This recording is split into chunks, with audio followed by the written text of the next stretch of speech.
मेरो आफ्नो हो भन्ने भावनालाई एउटा शब्दमा भन्नु पर्यो भने त्यो हुन जान्छ अपनत्व अर्थात् अनरसिप लिएर त्यसको एडभोकेसी गर्नु। तर बालेन, रवि र कुलमानको यो भिडियोमा सुरुमै मैले यो शब्द किन प्रयोग गर्दैछु त? भाद्र 23 र 24 गतेको घटना जसले 2 दिनमै डिक्टेटरको सरकार ढालिदियो, त्यसको अपनत्व कसैले लिने आँटसम्म पनि गरेका थिएनन्। अनेकौं कन्स्पिरेसिजहरू बने, कतिले सोसल मिडियाको ब्यान्ड हटाउन गरिएको आन्दोलन भनेर त्यस्तो तुच्छ विश्लेषण गरे, कतिले विदेशीहरूको इसारामा गरिएको आन्दोलन भने। उक्त आन्दोलन हुँदाका बहालवाला प्रधानमन्त्री केपी ओलीले त अहिलेसम्म पनि त्यो आन्दोलनको खिल्ली उडाउँदैछन्। आन्दोलन भयो भनेर उनको पार्टीले स्वीकार समेत पनि गरेको छैन, जसको प्रमाण उनी जाँचबुझ आयोगमा नजानुले पुष्टि गर्छ। अनि जेनजीहरू समेत अनेकौं समूहमा विभाजित भए। सुदन गुरुङ लगायतका केही युवाहरूले केही हदसम्म आन्दोलनलाई सफल अवतरण गराउने कोसिस गरे तापनि एकीकृत अपनत्व भने जेनजीहरूमा पनि देखिएको थिएन। तर भर्खरै मात्र बालेन र रविको 7 बुँदे सहमतिमा उनीहरूले त्यस आन्दोलन र भावनाको अपनत्व लिने भनेर प्रष्टसँग उल्लेख गरेका छन्। राष्ट्रिय स्वतन्त्र पार्टी तथा बालेन र शाहबीच बृहत एकता सहमतिको पहिलो बुँदामा नै नवयुवाहरूले भ्रष्टाचार र कुशासन विरुद्ध गरेको आन्दोलनको अपनत्व लिई घाइते तथा शहीद परिवारका मागहरूको यथोचित सम्बोधन गर्ने प्रतिबद्धता जनाउने भनेर उल्लेख गरिएको छ। अर्थात् कसैले अपनत्व नलिएको अनि धेरैले स्वीकार समेत नगरेको भाद्र 23 र 24 को आन्दोलनको ओनरसिप लिँदै यी दुई दाजुभाइ बालेन र रवि चुनावी मैदानमा लन्च भएका छन्। जेनजी आन्दोलनको क्रममा नरसंहार मचाउने अथवा जेनोसाइड गर्ने पुरानो सरकार चुनाव पछाडि आयो भने, अर्थात् जसको विरुद्धमा आन्दोलन भएको थियो उनीहरू नै फेरि जितेर आए अथवा संसद पुनर्स्थापना गरेर आए भने अहिले आन्दोलनमा जाने सबै जेनजीहरूलाई जेल हाल्ने पक्का थियो। त्यही डरले धेरैले यो आन्दोलनको अपनत्व लिने आँट गरेकै थिएनन्। तर अब चुनावबाट पुरानै नेताहरू फर्के पनि जो आए पनि जेनजीहरूको रक्षा गर्दै उनीहरूको अगाडि ढाल जसरी यी दुई दाजुभाइहरू खडा भएका छन्। यी दुईहरूले पुरानोलाई प्रष्ट सन्देश दिएका छन्, तिमीहरूले कारबाही गर्ने नै हो भने यी कलिला युवालाई होइन, सुरुमा हामी दुईजनालाई कारबाही गर। अब चुनावपछि बालेन र शाह अथवा रवि जोसुकै प्रधानमन्त्री भए पनि म आफू जेनजी भएको कारणले मैले देख्दा चाहिँ यो सम्झौताको सबैभन्दा मुख्य र महत्त्वपूर्ण बुँदा नै यही 1 नम्बरको बुँदा हो। यसलाई हामीले ठुलो सफलता मान्दा हुन्छ। अब अपनत्व शब्द किन पनि महत्त्वपूर्ण छ भने त्यस पश्चात भएको राष्ट्रिय स्वतन्त्र पार्टी र उज्यालो नेपाल पार्टी या भनौँ कुलमान घिसिङ बीचको एकता पत्रमा पनि उज्यालो नेपालको अभियानलाई अपनत्व लिई राष्ट्रिय स्वतन्त्र पार्टीको कार्यक्रमहरूसँगै जोड्ने भनिएको छ। त्यसो हो भने बालेन रविको 7 बुँदे सहमतिमा के छ अनि कुलमानसँगको अर्को सहमतिमा चाहिँ के छ त? बाहिर देखिने विश्लेषण त सजिला होलान्, तर यसको भित्र काहीँ कतै जालो त बिछ्याइएको छैन।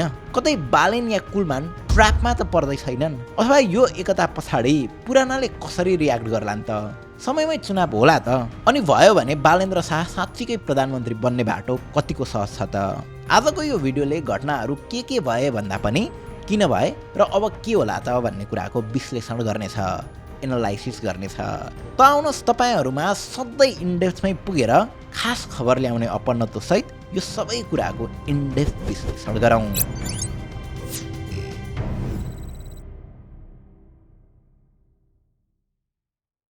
भिडियोमा अगाडि बढ्नुभन्दा पहिला अधिकांश अनलाइन बिजनेसहरू ठुलो हुँदै जाँदा इन्स्टा, टिकटक, व्हाट्सएप जताततै म्यासेजहरू आउन थाल्छ, अर्डर या इन्क्वायरीहरू आउन थाल्छ। यही चिजमा अल्झेर बस्दा तपाईँको बिजनेसको ग्रोथमै यसले समस्या पार्छ र यही प्रब्लमलाई सल्भ गर्दै ब्ल्याङ्कसरले संवाद लन्च गरेको छ। संवादबाट फेसबुक, इन्स्टाग्राम, व्हाट्सएप र टिकटक सबै सोसल मिडिया प्लेटफर्मको म्यासेजेसलाई एउटै ड्यासबोर्डमा कनेक्ट गरेर रिप्लाई गर्न सकिन्छ र कुनै पनि सोसल मिडियाको पासवर्ड कसैलाई सेयर गरिरहनै पर्दैन। आफ्नो टिमलाई ड्यासबोर्डमा इन्भाइट गर्ने, इनबक्समा टिमहरूलाई असाइन गर्ने, कन्भर्सेसनमै आफ्नो टिमको लागि इन्टरनल नोट्सहरू राखिदिने र कस्टमरको सबै समस्या यही कन्भर्सेसनमै टिकट क्रिएट गरेर सल्भ गर्न सकिन्छ। अझ संवादमा एआई एजेन्ट पनि छ जसले तपाईँले आफ्नो कम्पनीको बारेमा नलेज बेसमा डेटा फिड गरे पछाडि तपाईँको हरेक कस्टमरको क्वेरिजहरू अटोमेटिकल्ली रेस्पोन्स गरिदिन्छ। सो यही 1 जनवरी 2026मा रिलिज भएको संवाद.io बाई ब्ल्याङ्कसर प्रोडक्ट ट्राई गर्नलाई स्क्रिनमा दिएको व्हाट्सएप नम्बरमा कन्ट्याक्ट गर्नुहोला। थप डिटेल र वेबसाइट लिङ्क डिस्क्रिप्सनमा छ, पक्कै पनि चेकआउट गर्नुहोला। Okay, let's start the video. सुरुमा यी दुई तस्बिरबाटै सुरु गरौँ, किनकि यो दुई तस्बिर पश्चात युवाहरू एकदमै औँसिएका छन्। तर यी तस्बिर पछाडिका यी दुई सम्झौता पत्रहरूमा भने अपनत्व भन्ने शब्द हुँदाहुँदै पनि अर्को एउटा शब्द छैन, जसको कारण हामी यसरी औँसिहाल्ने बेला भइसक्यो र भन्ने प्रश्न पनि उठ्छ। त्यो शब्दमा हामी एकैछिनमा आउने नै छौँ, तर बालेन्द्र शाहलाई प्रधानमन्त्री बन्ने बाटो चाहिँ कतिको सजिलो छ त? एक त समयमै चुनाव हुनु पर्यो, पछिल्लो समय चुनाव हुने माहौल बन्दै गए पनि फागुन 21 भनेर चुनावको मिति तोकिएको दिनभन्दा 2 दिन अगाडि नेपालमा होली पर्व छ। चुनावभन्दा 48 घण्टा अगाडिको समय मौन अवधि हुने गर्छ, यानि कि त्यो अवधिमा चुनावसँग सम्बन्धित केही कार्यक्रम गर्न पाइँदैन, प्रचार प्रसार गर्न पाइँदैन। तर त्यो कल्लरको पर्वमा जहाँ सबै युवा युवतीहरू सबैजना सडकमा उत्रिएका हुन्छन्, हर्ष र उल्लास हुन्छ, त्यो दिन मौन अवधि राखेर चुनाव गराउन गाह्रो छ।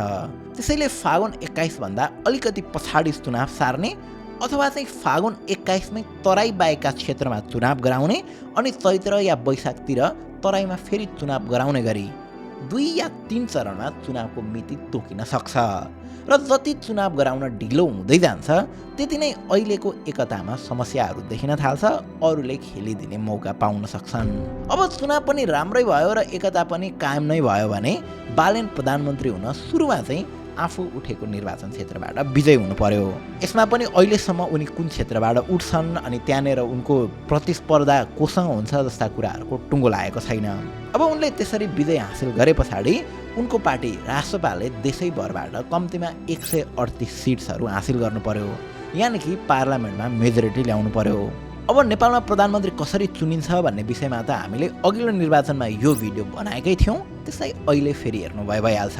अब यसरी नै यही प्रक्रियाबाट राष्ट्रपाले मेजोरिटी ल्याएको खण्डमा रविले सहमति तोडेनन् भने बालेन प्रधानमन्त्री भइहाल्छन्। तर राष्ट्रपालले चाहिँ मेजोरिटी ल्याएन भने अरू कुनै दलसँग मिल्नुपर्ने हुन्छ र ती दलहरूले बालेनलाई नै प्रधानमन्त्री स्वीकार्नुपर्ने हुन्छ। यसरी बाटो कठिन छ तर असहज भने छैन। अब अलिकति एमालेको महाधिवेशन पछाडिका नतिजा र रवि जेल मुक्त भए पछाडिका राजनीतिक घटनाक्रमहरूलाई सिरियल्ली बुझ्ने कोसिस गरौँ है त। एमाले धुमधामका साथ आफ्नो महाधिवेशन गर्दै गर्दा एउटा न्यारेटिभ बनाउन सफल भएको थियो। उसले सेप्टेम्बर 8मा कलिला बालबालिकाको हत्या गरेको घटनाप्रति एपोलोजेटिक नभइकन सेप्टेम्बर 9 को घटनालाई मात्र निरन्तर उठाइरह्यो। सिंहदरबार किन जलाइयो, संसद भवन किन जलायो, भाडबटेनी किन जलायो, देश किन जलायो, कसले जलायो, यो कुराहरू हामीले बिर्सेका छैनौँ भन्दै उनीहरूले भनिरहे र उनीहरूले जेएनजीहरूलाई यिनीहरू आतङ्ककारी हुन्, यिनीहरूले नै देश जलाए भनिरहे। र त्यही भन्दै केपी शर्मा ओली एमालेको अध्यक्षमा तेस्रो पटक निर्वाचित पनि भए। यसरी कतै बालबालिका मारेको घटना चाहिँ हराउँदै जाने अनि सिंहदरबार जलेको कुरा मात्रै पो आइरहने हो कि भन्ने लागिरहेको थियो। तर जब रवि रिहा भए, रविको एउटा भाषणले नै यो सबै न्यारेटिभ चेन्ज गरिदियो। सिंहदरबार बनाउला, संसद भवन बनाउला, न्यायालय पनि बनाउला, तर वर्षौंदेखि खरानी भएको हाम्रो सपना कसले बनाउँछ? उनको यही एउटा भाषणले सेप्टेम्बर 9 मा उनी आफै जेलबाट भागेको कुरा समेत बिर्साइदियो र एमालेले सेट गर्न खोजेको प्रोपोगान्डा नै एकै पटकमा निष्क्रिय बनाइदियो।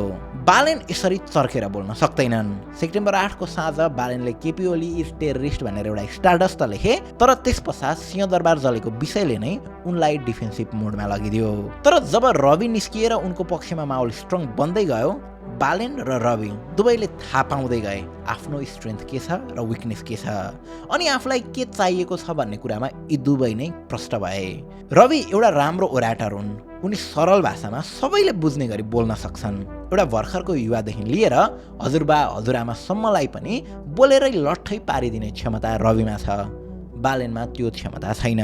बालेनको स्ट्रेन्थ नै नबोल्नु हो। तर ठुलै टिम लिएर चुनावमा जाने हो भने नबोलेर अथवा स्ट्याटस लेखेर मात्र आफ्नो आवाज कुना कुनासम्म पुर्याउन सकिँदैन थियो। र रविको केसमा रविलाई आफ्ना मुद्दाहरूले छाडेकै थिएनन्। त्यसैले उनी निर्वाचनबाट विजयी भए पनि सांसद अथवा चाहिँ मन्त्री प्रधानमन्त्री बन्न गाह्रो थियो। उनको पछाडि पुराना नेताहरू र ठुल्ठुला मिडिया हाउसहरू नै लागि परेका थिए।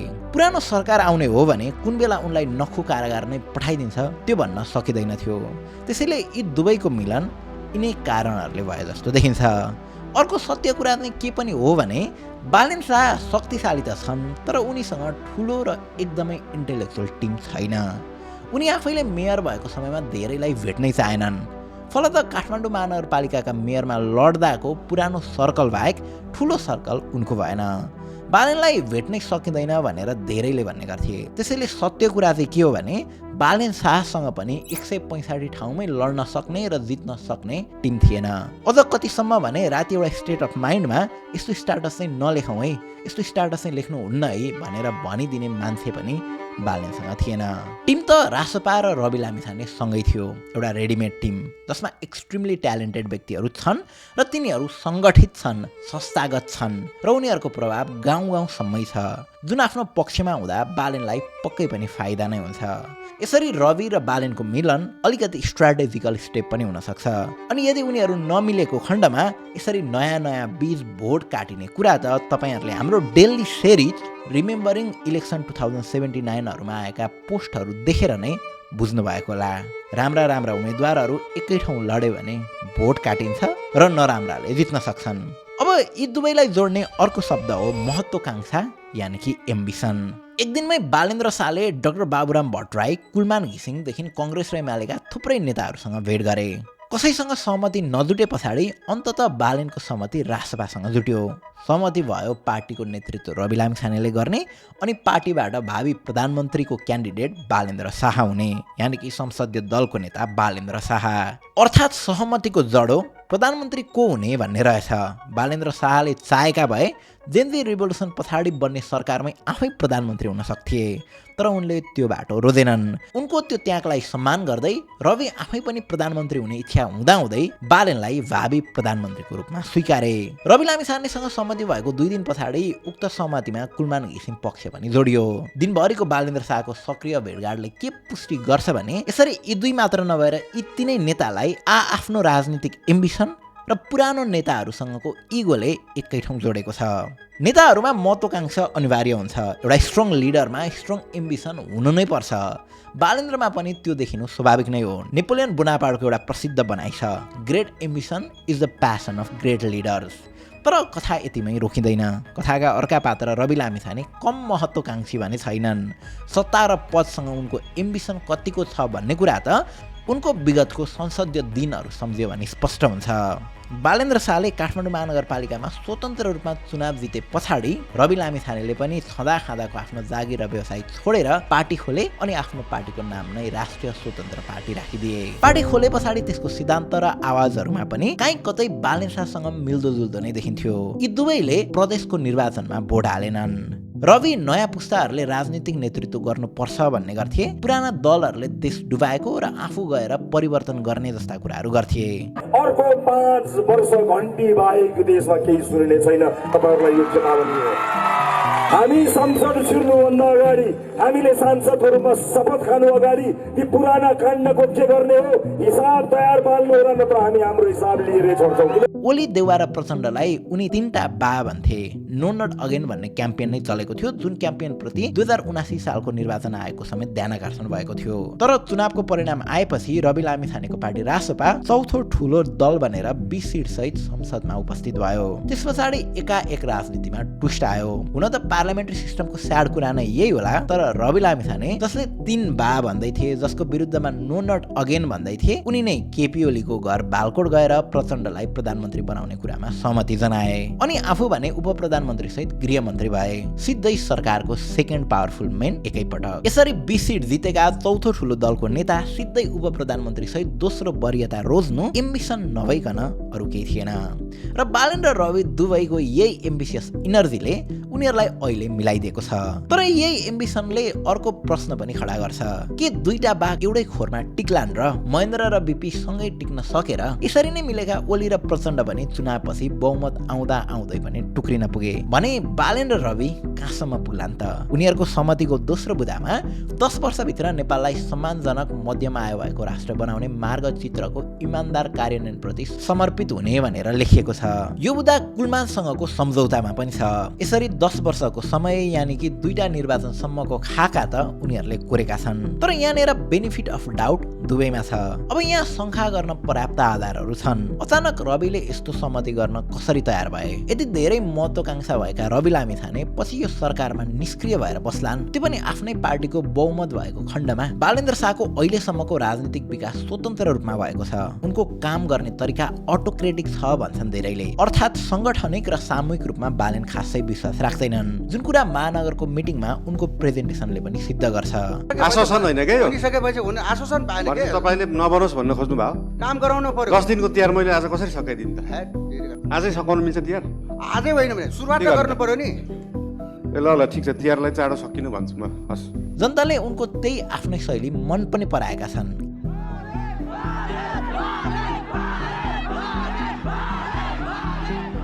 किनभने वाहियात र थुप्रै दुटा सपनाहरूबाट जनता लामो समयदेखि थकित भएका छन्। तर के अब बालेनले स्वतन्त्र जसरी नै काम गर्ने इन्भाइरोमेन्ट पाउलान् र? एउटा गल्ती देखाएर रवि निकटका सांसदहरूले पछि अरू पार्टीसँगै सहमति गरेर सरकार बनाउँदैनन् भनेर भन्न पनि सकिँदैन।